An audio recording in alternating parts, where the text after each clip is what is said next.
This tiny little sparrow nestling came into us in July. Somehow it managed to be disturbed out of its nest. The little nestling was placed into an incubator to keep warm. After it had warmed up a bit, after a couple of hours, we started to feed it. We mainly fed it on a diet of waxworm, supplemented with Whisker's kitten food. We dipped the waxworms in water, which had a vitamin supplement, just to make sure it grew up healthy and strong.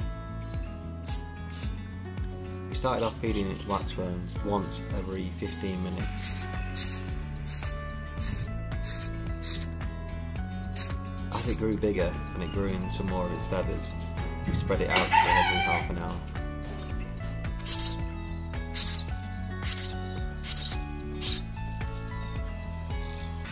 Now it had its feathers, it liked to try and use its wings.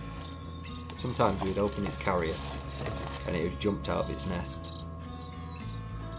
In the wild, fledgling birds will jump out of the nest, unable to fly, but the mum will still stick around and feed them. To encourage the little sparrow to eat by itself, we'd hold a waxworm close to it, just to see if it would take it off the tweezers. At first it was a bit confused, but then it started to catch on.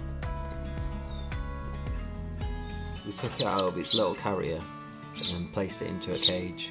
We had some more perches to use its feathers and get used to its wings. We switched its diet from waxworms to mealworms, carried on feeding it every half an hour.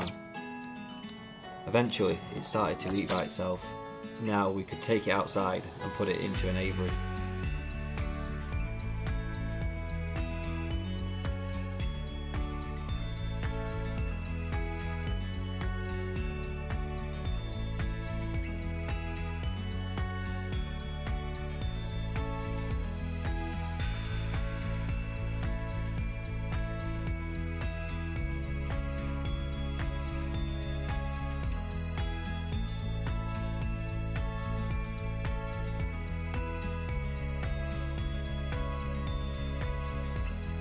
After a couple of weeks outside, acclimatising and getting used to using its wings, we opened the door and let it fly out into the wild.